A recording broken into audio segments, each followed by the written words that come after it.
नमस्कार, मी गुरुप्रसाद हुंडेकर आपल्यासमोर या व्हिडिओतून मराठी शाळा हा विषय मांडतोय।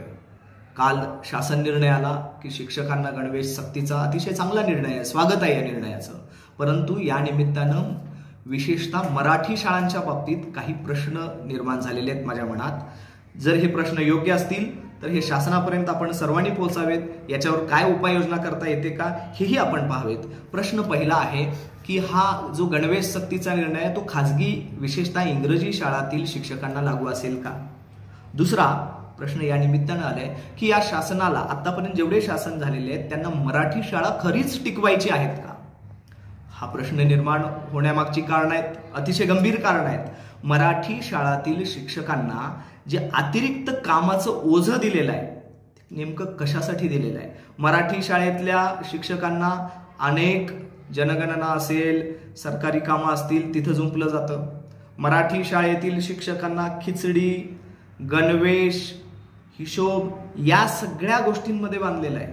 तुम्ही म्हणाल असं कसं शक्य आहे, तर मराठी शाळांमध्ये दररोज खिचडी शालेय पोषण आहाराच्या नावाखाली दिली जाते। खिचडी देण्याला माझा अजिबात विरोध नाही, परंतु ती जी पद्धत आहे त्याच्यावर माझा आक्षेप आहे। पद्धत क्रमांक 1 की शाळेमध्ये साहित्य हे पुरवठादार आणून टाकतो। एखाद्याला तांदळाचा ठेका दिलाय, तो तांदळाचे पोते आणून टाकतो, तो वजन करत नाही, गुणवत्ता तपासत नाही, त्या आलेले ढिगारे इथं आणून ओततो। कित्येकदा फाटलेली पोते असतात, शिक्षकाचा पहिला वेळ जातो ते साहित्य उतरवून घेण्यामध्ये। त्या शिक्षकाला कुठलंही वजन माप न करता आले तसे तांदळाचे पोते दिलेले असतात। तो शिक्षक किंवा तो मुख्याध्यापक त्या तांदळाला स्वच्छ करण्यापासून खिचडी बनवेपर्यंत त्याच्यामध्ये गुंतून असतो। बरं, एवढं करून शासनाचं भागलेलं नाही। त्या तांदळाचा हिशोब कोणाला द्यायचा आहे, तर या मुख्याध्यापकांना द्यायचा आहे। एकूण खिचडीच्या संपूर्ण साहित्याचा हिशोब नोंद ठेवायचं काम मुख्याध्यापकांना किंवा खिचडीची जबाबदारी ज्या शिक्षकाकडे दिली आहे त्याला द्यायचा आहे। अगदी 5 पैसे प्रति विद्यार्थी मिठाचे पैसे इथून हिशोब द्यायचा आहे। आणि या हिशोबामध्ये समजा कधी 40 विद्यार्थी आहेत, कधी 39 विद्यार्थी आहेत, आलेला पोषण आहार जो आहे, खिचडी जी बनलेली आहे त्याचा हिशोब पैसेवारीवर करायचा आहे। यात नक्की टेन्शनचं काम आहे। टेन्शन याच्यासाठी आहे की शासनानं दिल्यात वस्तू आणि विकत घ्यायचं मीठ तिखट मसाला, त्या खिचडीचा हिशोब ठेवण्यामध्ये एखादा रुपया इकडे इकडे झाला की तपासणीला येणारे अधिकारी तोंड फाडून बसलेलेच आहेत आणि ते विनाकारण येतच नाहीत। ही वास्तविकता आहे। प्रत्येक मराठी शाळेतल्या शिक्षकांना त्यांची व्यथा विचारा। शाळेत येणारा प्रत्येक अधिकारी तपासणीच्या नावाखाली 100-500 घेतल्याशिवाय जातच नाही।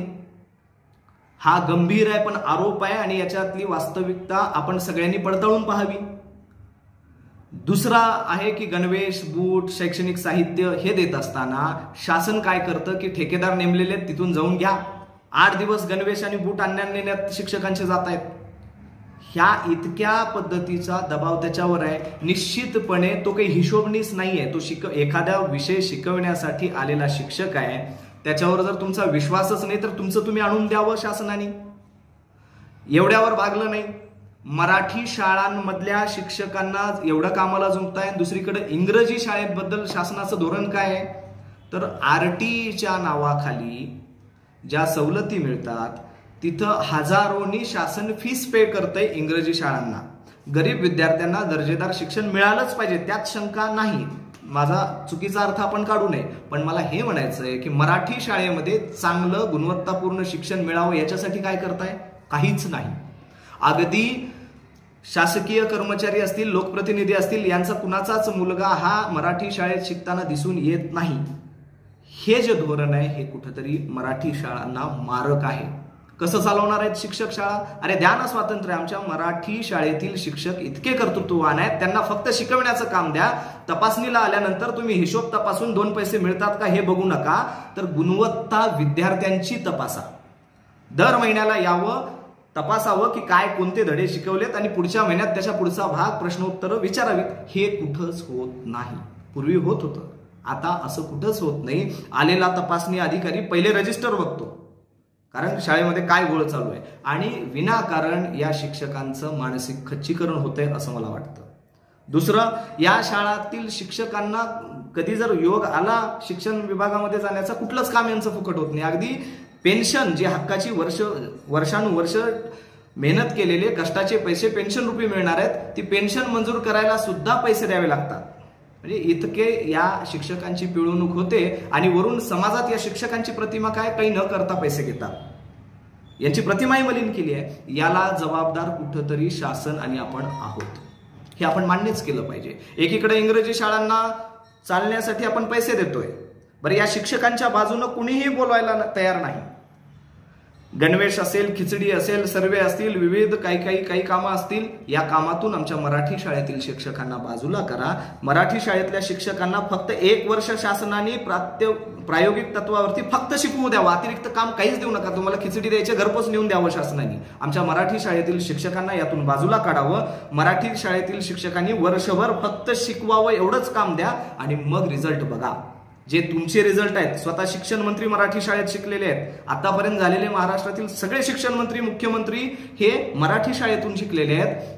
त्यांनाही गुणवत्ता मराठी शाळेची माहिती आहे, परंतु कुठंतरी प्रयोगाच्या नावाखाली किंवा आणखी काही योजना द्यायच्या नावाखाली मराठी शाळांचं खच्चीकरण करू नये असं मला वाटतं. आणि एक कॉन्क्रीट पद्धतीनं मराठी शाळा वाचविण्यासाठी, वृद्धिंगत होण्यासाठी उपाययोजना केली पाहिजे. शासनाचं बारीक लक्ष असलं पाहिजे. गल्लीबोळामध्ये इंग्रजी शाळांचं पेव फुटलंय. त्या इंग्रजी शाळांमध्ये LKG, UKG, नर्सरी हा प्राथमिक शिक्षणाचा पाया मानला जातो. जसं अंगणवाडी, बालवाडी आहे तसं इंग्रजीतून हे पेव फुटलंय. इथं काय शिकवलं जातं?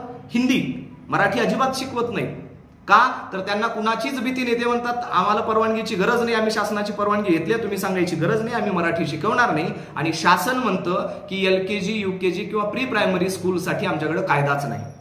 अरे जे मुलगा बोबडे बोलायला लागतो तो हिंदीत बोलायला लागला. ची जागा आता ABCD ने घेतली. इंग्रजी मान्य आहे, पण हिंदी का शिकवताय तुम्ही? मराठी शाळांमध्ये त्या प्राथमिक शिक्षण घेत असताना, मराठी सक्तीचे असताना प्री प्रायमरीला तुम्ही मराठी शिकवण्याचा कायदा का नाही करू शकत? की तुम्हाला मराठी शाळांमध्ये येणारा वर्गच मोडून काढायचा आहे? म्हणजे मुलांची आवड इंग्रजी शाळांकडे झाली पाहिजे, कल तिकडे झुकला पाहिजे आणि मराठी शाळा बंद पाडल्या पाहिजेत, असं काही धोरण आहे का? शासनाचं असं धोरण नक्की नसणार आहे, परंतु कदाचित शासनाच्या ह्या लक्षात येत नसलेल्या गोष्टी असू शकतात.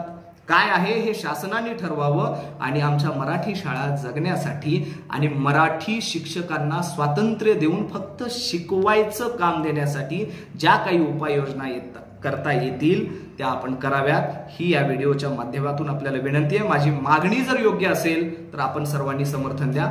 नमस्कार.